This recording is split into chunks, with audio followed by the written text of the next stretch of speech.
I want to talk to you about identity theft and several types of identity theft you should know about because if you actually get your identity stolen, a lot of things can happen, not only in terms of your credit score, but also in terms of other aspects of your life. So here's an overview I want you to pay attention to. So when we talk about the different types of identity theft, it's important to understand that everything starts from your identity, like your personal identity. Okay, and when we talk about your personal identity, financial identity theft is really there's a strong correlation between your personal identity and and financial identity theft. This is actually the most common form of identity theft when someone uses another person's information for financial gain. For instance, an ID thief may use your bank account or credit card numbers to steal money or make purchases, or they may use your social security number to open a new credit card. And this is really this can be devastating for your for your life, and for your projects. So what you can do is some criminals may start by making small credit or debit charges in hopes that you don't notice them. So check your account statements regularly. If you see a change you don't recognize, you want to contact your bank or credit card company ASAP. So in the case of new accounts created by an ID thief in your name, you may not receive a bill or statements right away. And if you think your personal information has been compromised, placing a security freeze or a 1-year initial fraud alert. And you can have a fraud alert on your credit reports, and this may actually help prevent access to open new accounts. Because the thing is, you do not want to actually allow the criminals to actually open new accounts under your name, in your name, okay? So this is really important, and all credit bureaus have security freeze pages that really, that security freeze will allow you to place a security freeze on your Experian, TransUnion, or Equifax credit report. So in addition, check your credit reports from each of the three nationwide consumer credit reporting agencies for any accounts you do not recognize, right? I mean, if this is your account, you should be able to recognize it right off the bat. That's really important. So you have also tax identity theft. So this type of identity theft involves ID thieves using your personal information to file a tax return and get a refund, your refund. So be alert of phone calls, texts, and emails claiming to be from the IRS. The IRS will not contact you as a consumer using these methods and will not threaten legal action. Never provide any personal information in response to an unsolicited phone call, email, social media message, or text message. By the way, boss, welcome back to the show. It's really a pleasure to have you here. Make yourself comfortable. You are going to enjoy today's conversation. Talk about identity theft. Of course, you have a tax identity theft, but you also have medical identity theft. So what happens here is that in the case of medical identity theft, a fraudster will use your personal information to receive healthcare in your name. And so healthcare in your name, and the bill will come to you later on, you know. So the person has a very serious procedure and you get a bill later on for $10,000. So you want to review any explanation of benefits statements you receive from your health insurer for mistakes or unfamiliar charges. If you see activity you don't recognize, you want to report it to your insurance company ASAP. Check with your doctor to ensure your medical records are accurate. And if you start getting bills for medical services you did not receive in the first place, you want to call the provider and dispute the charges. Okay, so that's for medical identity theft. You also got to think about employment identity theft. So identity thieves may use your information to get a job or pass a background check. And so you always want to be wary of any potential employers asking for credit or bank account information for the purposes of a background check, particularly if they haven't interviewed you yet. In addition, and this is really important, you want to be wary of any communication from a personal email address instead of a company email. So the federal government's e-verify sites can show you all employers they have checked your records, so you can see if there are any unfamiliar ones. So that's really important in terms of keeping tabs on what really matters to you. Okay. And also one thing I want to say is that when we talk about employment identity theft, we are speaking about an expanding sort of phenomenon. So you have to really not only protect your social security number, but also your families. Okay, that's so important because everything revolves around your professional activity, your professional journey, And if there is anything wrong in their professional journey, anything inaccurate in their professional journey, this may affect other aspects of your credit situation. By the way, boss, I want to quickly remind you of today's topic. We are having a conversation about types of identity theft you should know about this year.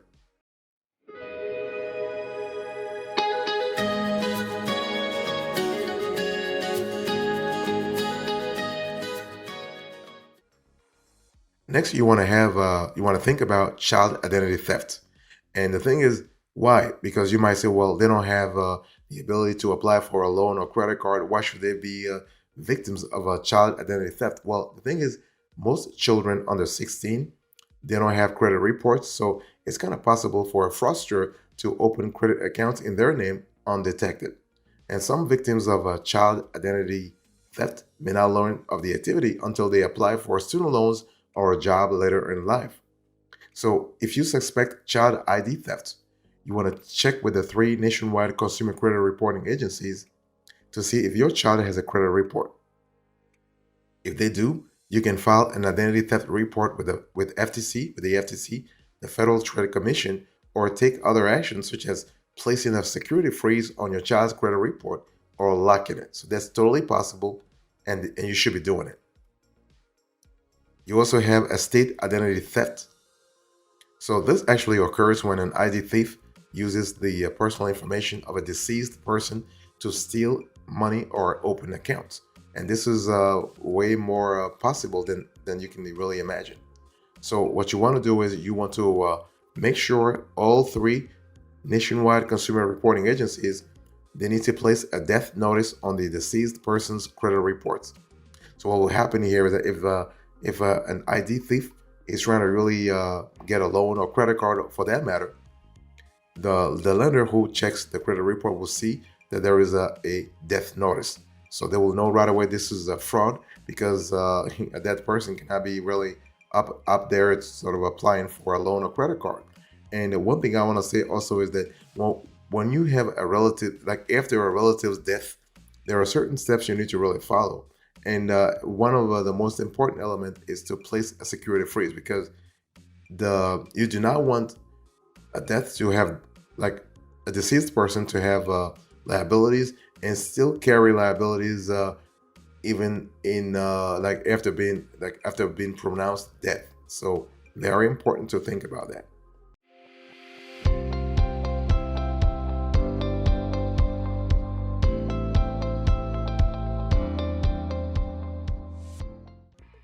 You also want to know about criminal identity theft.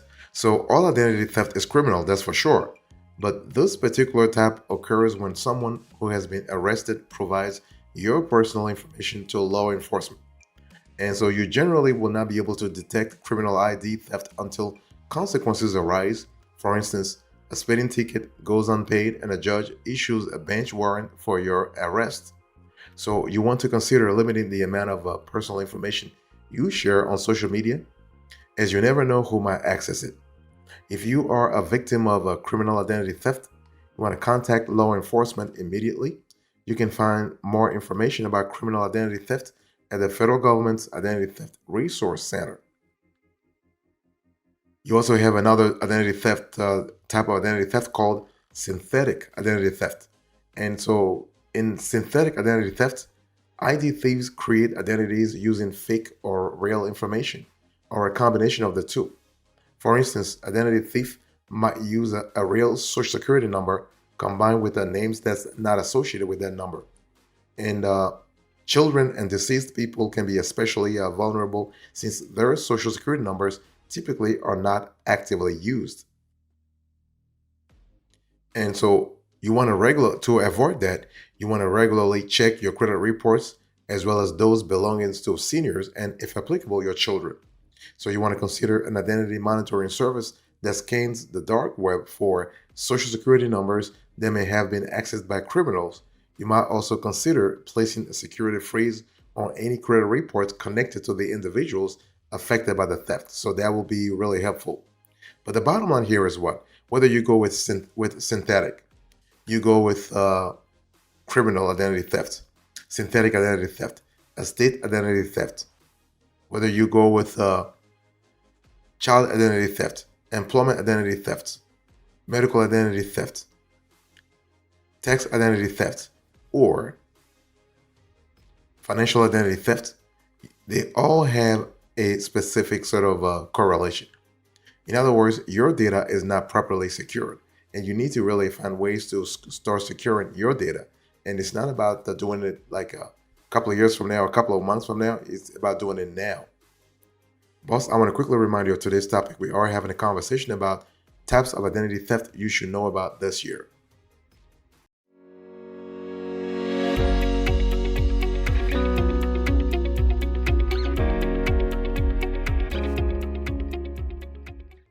I want to give you an approach that will really help you in terms of, let's say, recognizing identity theft. How do you know if you have been a victim of identity theft? Because the thing is that you never know what really happens, and this life is a little crazy already. And so, with any type of ID theft, if you want to minimize damage, you need to detect the theft early on. So, checking your credit reports, credit card accounts, and bank statements is actually one way for you to spot any suspicious activity and take immediate action. So when we talk about ID theft, there are some early signs, and you need to know those early signs. So those signs may include receiving bills for items you didn't purchase, accounts you don't recognize, medical care you didn't receive, or other services you didn't use.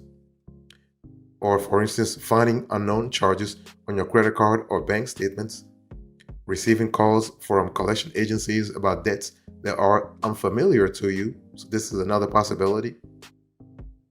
Seeing surprise withdrawals from your checking, savings, or other financial accounts, receiving unexpected loan application denials, especially if you have a strong credit history. Think about it. You are like, your credit score is 750, and then you get denied for a $10,000 loan or a $5,000 loan. That's really crazy. But yeah, if it happens, then you know something is wrong with your credit report. And also discovering that more than one tax return has been filed in your name, this could be a possibility of fraud. Okay, I mean, if you are a single citizen, if you're single, you shouldn't be having 1040 NR and 1040, like all kinds of 1040 filed under your name. Okay, because you have a pretty straightforward, pretty simplistic sort of tax situation. I mean, that's just a hypothetical situation, but those are early signs of fraud.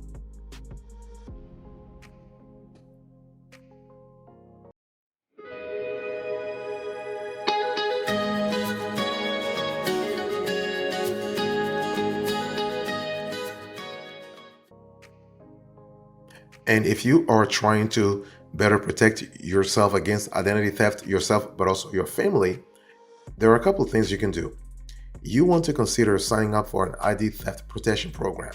Now, you might say, well, I don't want to pay $20 a month or whatever, blah, blah, blah, blah, blah, blah. But if your identity is kind of important for you, that's really important to think about an ID theft protection program, because these services may actually be able to help notify you early of identity theft in order to help limit the damage. For example, ID theft protection programs help better protect your identity, monitor your credit, and provide identity theft restoration. And you are able to also better protect yourself against identity theft by regularly checking your bills and credit card statements. And the thing is that many scammers who already have your personal information will try to make small charges first to see if they can get away with it before moving on to larger purchases. So that's why you want to systematically review the transactions on your statements thoroughly before paying your bills. You want to notify your bank or creditor immediately if you see any purchase that you didn't make or any loan that you didn't apply for. Remember, we live in a dangerous world here. You want to use unique passwords for your accounts, and you want to shred paper statements before disposing of them.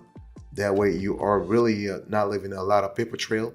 So if a scammer already knows the login information for one of your accounts, they will likely test it on other accounts. Using unique passwords and changing them regularly makes it more difficult for scammers to access your personal information. So shredding physical credit card statements or bills also deters people who are trying to steal your data. So you may also want to keep your most recent statements, IRS correspondence, and utility bills in a safe and shred the rest. You also want to help safeguard young or elderly family members. So anyone who can experience identity theft, you want to preserve that person. And one thing we have seen is that children and the elderly are especially at risk. S- Seniors may be more likely to be polite and trust contact, and actually, if they see a stranger contact them, they'll be able to trust that person, and they are often less likely to recognize scammers. Child ID theft can be particularly damaging because it may go unnoticed for years and only surface when the child becomes an adult and begins applying for his or her own credit. You also want to track your mail. So some thieves may take bank statements or other documents containing sensitive information right out of your mailbox. And so to prevent theft, you want to collect your mail daily and track any recurring items such as monthly bills to make sure they come on time. If you go on vacation or leave your residence for an extended period of time for any other reason, be sure to notify the USPS and any other delivery services to put your mail and packages on hold while you are away.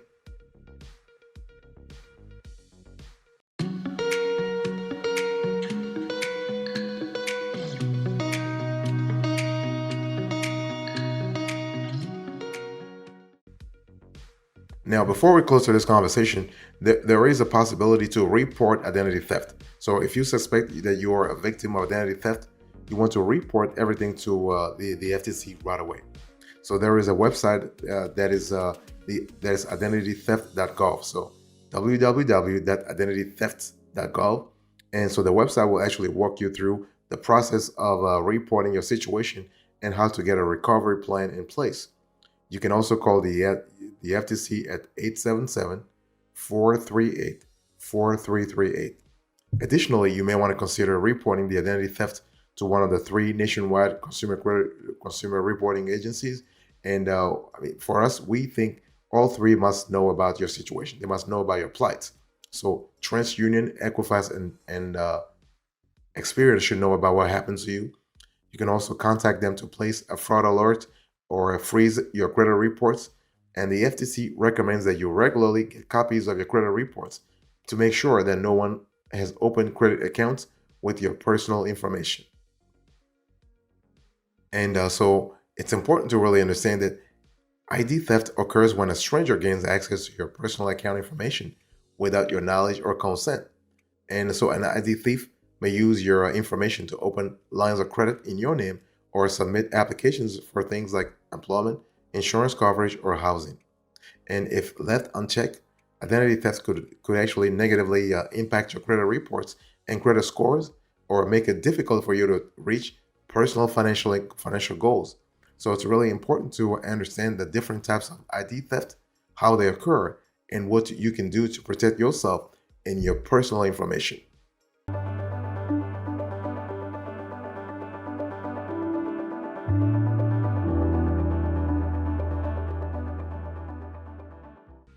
Thank you so much for your attention. I really appreciate it. In today's conversation, I just explained to you types of identity theft you should know about. I give you the different types. I give you the approach afterwards. So things you can do to really protect yourself. Thank you so much. God bless you. I'll see you next time. Until then, remember, stay marvelous.